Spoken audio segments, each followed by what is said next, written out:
Hello, beautiful people. I'm Chris Maddox, founder of the Wild Woman Project and Wild Woman Fest. And I'm speaking to you today because we always meet like this at noontime. So when we stand in this transitional or liminal space between moon cycles, right at the dark moon, at the new moon, where if you look at the sky, you won't actually see the moon. It's a signal that this is a time to retreat, to take a moment of pause, to turn one's focus inward, to become quiet, and sort of listen in and tune in so that as we enter into the next days of the moon cycle, and the moon cycle is 29 and a half days, we walk out being anchored in whatever it was that we sort of sensed or felt or aligned with at the time of the new moon. So this is one of the big things that we do in Wild Woman Project circles, which happen at new moon time, and they happen online and in person, depending upon where you are in the world. And it is a space where we can be shoulder to shoulder and tune in together. So each and every moon cycle, we carry a theme, as many of you know. So we're in a larger exploration from September 2020 to September 2021, where we're asking this big question: if love is the most powerful force on earth, how do we actually wield it? So this new moon cycle, we're looking at this one sort of mark of a person who wields love well. And it is the act of speaking one's truth from a place of love. So love speaks truth is our theme of the moon cycle. I'm going to really focus on what does it mean to be at once aligned with love, which connects us with empathy and care for others, care for ourselves, care for the natural world, care for the general well-being of everyone involved in any situation. That's love, to love something, someone, something. So it wants to hold love, and at the very same time to have our speech be reflective of our truth. So to hold those two things, to be honest, to be in integrity, and to be aligned with love and empathy and care. Like if we can get this, if we can practice this, we have a better shot at really wielding love as the powerful tool, instrument, weapon that it is. So I want to start us today with a practice. And it's extremely simple. All you need is your breath and your body. So if you would, where you are, sit tall. Just allow the spine to be a little bit lifted, the shoulders to be relaxed, and maybe just peek the heart center, the center of the heart up. Which of course, when I'm pointing to the heart, I mean the energetic heart, or the heart chakra, as the tantric yogis would say, which is, near to our anatomical heart. So we peek the chest up, relax the shoulders down. And we're going to bring our hands together, right and left and right. And we can think of any time we bring our hands together in this sort of classic prayer position that you'll see in many traditions and many cultures. You can really think of what is actually happening here. It's the coming together of the left and the right. It's coming together of that which seems to be opposite in connection. So you can think of the sun and the moon, night and day, masculine, feminine. and they come together in unity. And connected to our hands is the heart. So when we have our hands in a sort of prayer, there's like a circle of energy that flows round and round. So you can kind of feel this with your breath. You can have your eyes open or closed for the moment. And just see if you can feel that there's a connection between your hands and your heart. And see if you can feel your hands touching and being touched.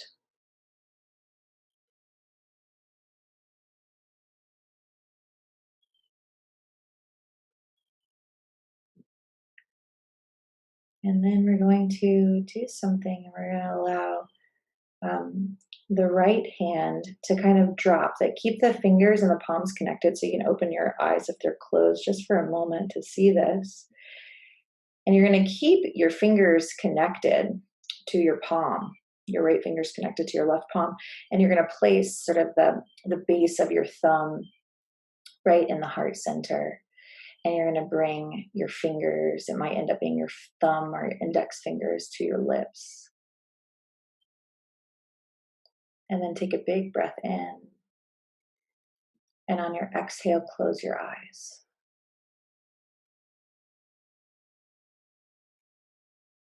And start to consciously move your breath. So you're going to inhale, feeling into your heart, into the chest. And exhale, feeling your hands.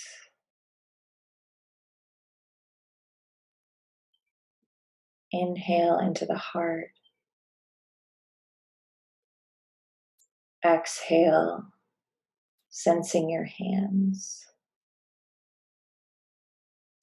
And keep going around and round like that. Just inhaling, sensing the heart space, your chest, your upper back. And exhale, feeling the sensation, the interior of your hands and everything they're in contact with, everything you touch.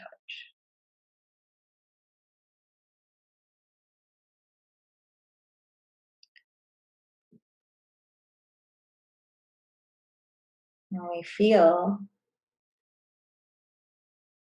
that the hands are in contact here with the heart center, where we love, where we feel connection and vulnerability and empathy and grief and heartache.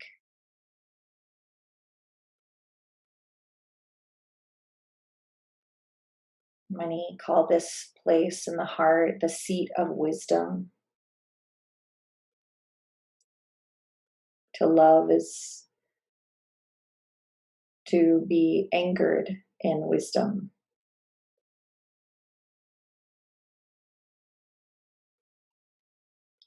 And we feel also, as we breathe, the connection of your fingers to your lips.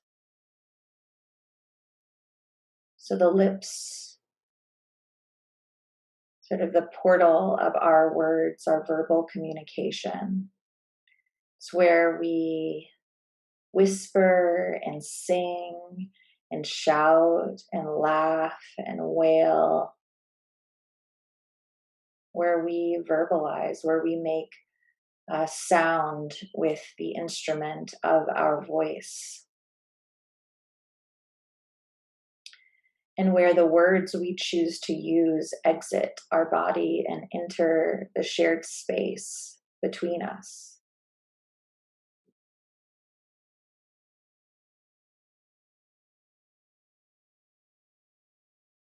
So seeing now if you can simultaneously feel, as you breathe, your heart and your lips.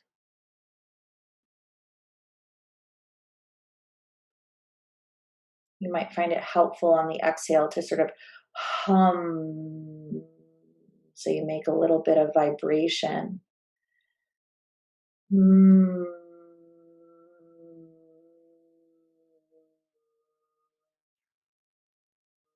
feeling how the sound kind of like tickles in the throat and the lips and the chest.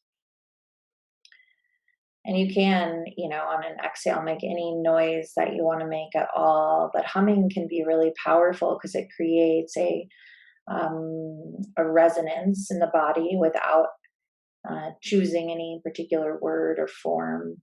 Mm. So, on this new moon, with this practice, with our breath, we align ourselves, our bodies, our minds with our heart, with where we love, with our sense of empathy and care for ourselves, for those around us, for the natural world, and this great big beautiful mysterious universe that we live in. We can feel our love on the breath, in the heart, for this beautiful broken place.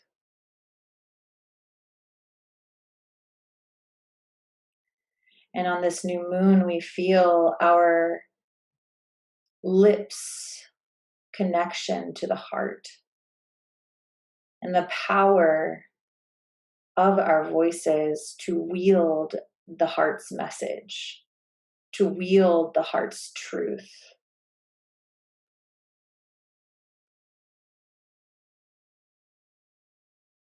To tell the truth with love and for love.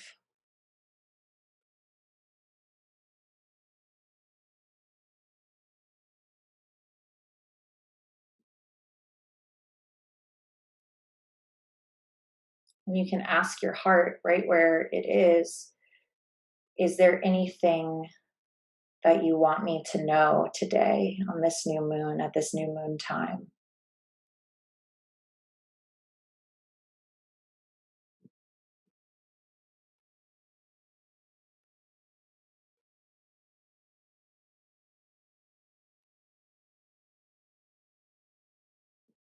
And whenever you receive your message, however it comes, whether it's a phrase or a feeling, an image, a color,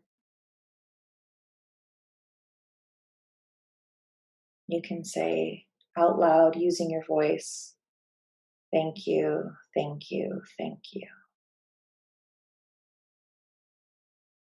thank you, thank you, thank you. And when you're ready, and only when you're ready, to inhale, open the eyes. And exhale, reach the arms up, give a little stretch. Oh, and a howl if you want. And you can jot down in your journal whatever message that the heart had for you today. Place of listening. And that's practice that you can do of aligning your heart and your lips, your words, is something that you can do for 9 breaths every morning. You could sit in meditation for that for 30 minutes. You could, maybe you're at work or you're visiting with someone or you're in a moment with another person and you can feel yourself moving out of love and into frustration or anger or, wherever you go. You can step into the restroom and just take a moment standing or sitting and do that little practice. Just slow your breath down, feel your heart, feel your lips, so that as you are engaging with other human beings, you do so from a place of respect and care for them. So when we talk about, how do we actually wield love? What does that actually look like? It really love asks us to step into empathy and to try to view the situation the individuals involved in any situation with a sense of empathy and discernment. And there's a big difference between discernment and judgment. And there's a lot of collective pattern around being in a judgmental space. So looking at a person or a situation and being like, judging, you are less than, you are wrong and bad, versus looking at a person or a situation and saying, it looks like your actions are affecting the outcome in X, Y, and Z way. So really sort of talking about the person's actions or the dynamics of the situation and what is the effect, versus zooming in on the individual and judging who they are as a person and making all kinds of assumptions about where they're coming from. Discernment asks us to think critically and to, we can register, we're human beings. Of course, we're going to make snap judgments, but that doesn't mean that has to be the end game for us inside. We can feel the judgment and go, wait a second, and really kind of take a breath and make some space for some critical thinking around any issue and for some discernment. It's okay to look at a situation and to discern this from that. But you step into a different terrain when you get into discerning right for wrong, good for bad. That's a different thing, and that's judgment. Generally, people do not respond well to being judged or told that they're wrong. But you can have a conversation or give feedback when you say, this action is having this effect. What do you think about that? Looks like, you know what I mean? And so it's a different place to come from. So when we consciously, and it is absolutely a practice. It is absolutely a practice and a choice moment to moment. Am I going to align myself with love and my heart's wisdom? Or am I going to fall into the judging, reactive trap? And especially when you're trying to break the pattern of that, it is absolutely a practice. And it's one that's conscious, which is why we're holding this love theme for a year, because this kind of thing takes time. It's a rewiring. And a lot in our collective discourse we don't see a lot of really great modeling of people coming from love, which is sort of sits at the heart of a lot of our dysfunction as a species, and the really unfortunate outcomes of not coming from a place of feeling love for one another and love for the natural world and care. And we are seeing, of course, that, there is a need for more critical thinking, not judging and shouting, but real critical thinking, which is its own kind of skill. And when we're in this love frequency, when we make the choice, today, I'm going to come from love.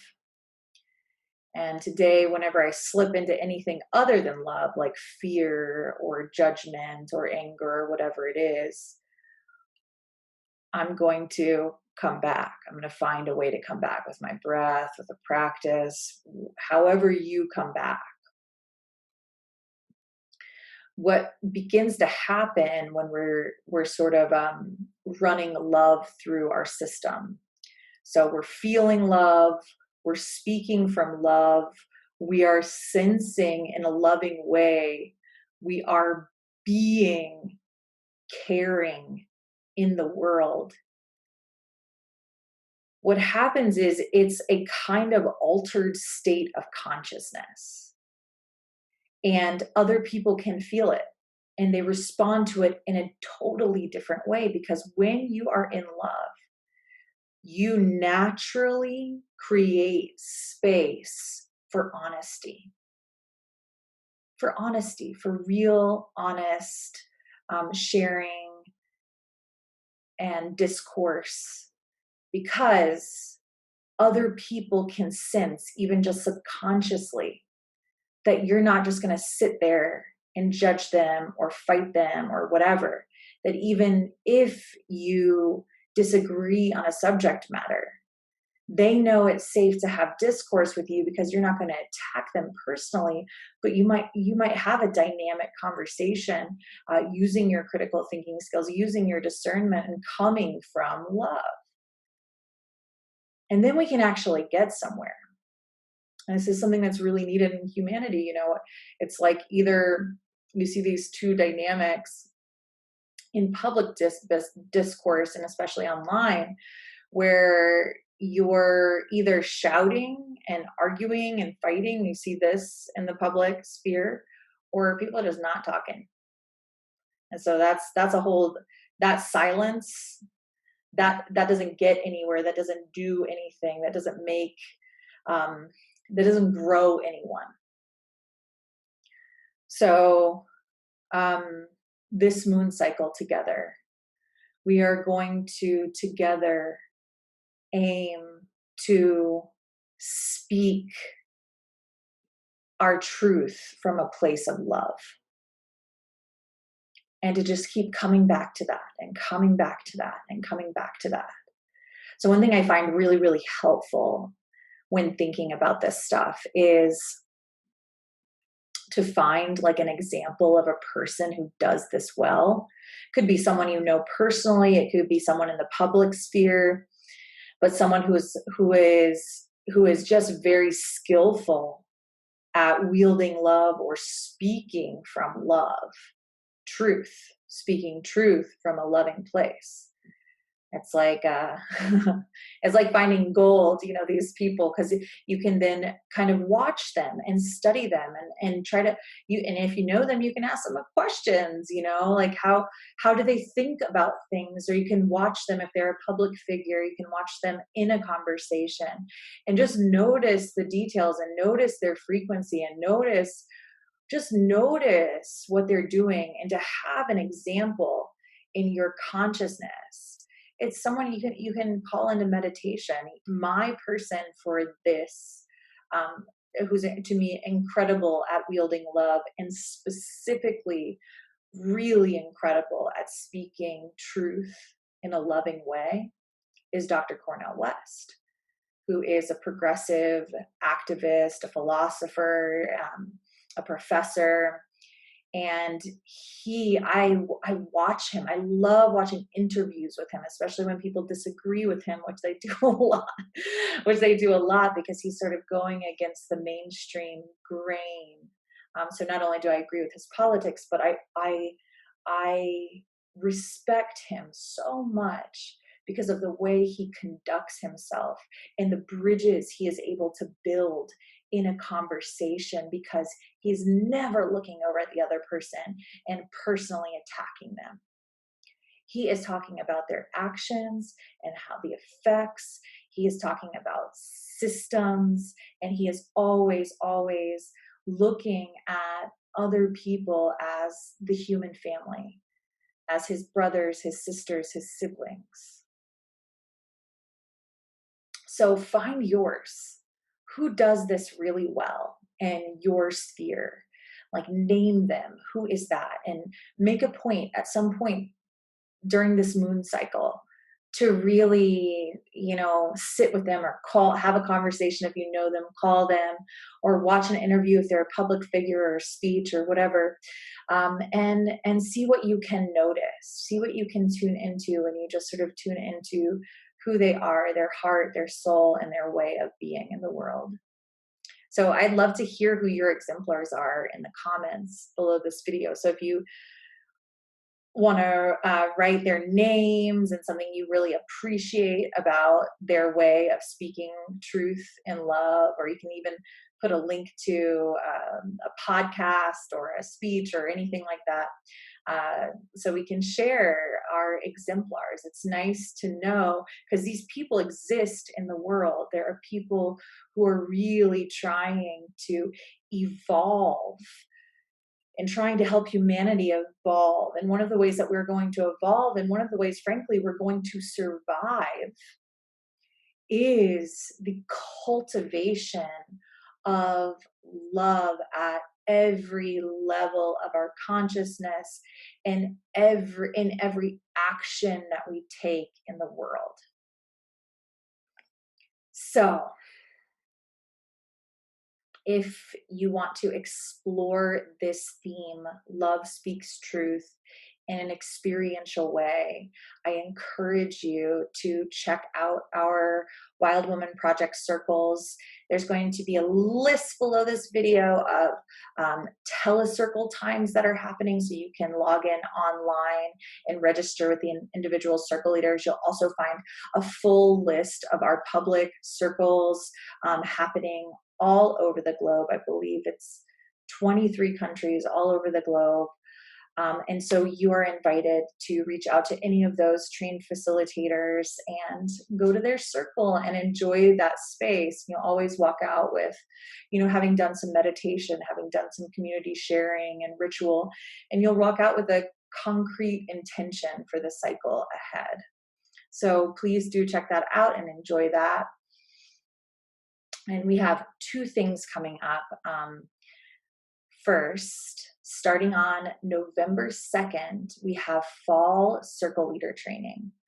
So that is a 7-week, fully online program that is part personal cultivation and part skill building, all in the way of the wild woman. So this is not only sort of connecting more deeply to the wild woman archetype and to the natural world and to inner guidance. It's also about how to learn to lead others and facilitate a circle. So how to lead a meditation, how to create a potent ritual. So if that seems juicy to you, if that seems exciting, please check out the link below this video, Circle Leader Training. And as of this recording, we're like, 60% full or something like that. So we have completely filled for like the last 13 rounds of training. So I encourage you, if you want to do it, to sign up somewhat swiftly. We start really soon. Last but not least, we have our monthly Wild Woman School coming on November 9th. And our theme is calling on the ancestors. So it's going to be our community ritual around calling on our ancestors and calling on their blessings and their guidance. And we do that in a way that involves meditation, that involves journaling and contemplation and ritual, 100% online. And there are scholarships available for those who need. So please check out the link for Wild Woman School below this video, calling on the ancestors. So I'm wishing you a nourishing, love-filled new moon time. May you overflow with love. Love is one of those forces. I think part of its special power is that the more you run through your system, the more love you feel, and the more love you give away, the more that you have. Happy new moon.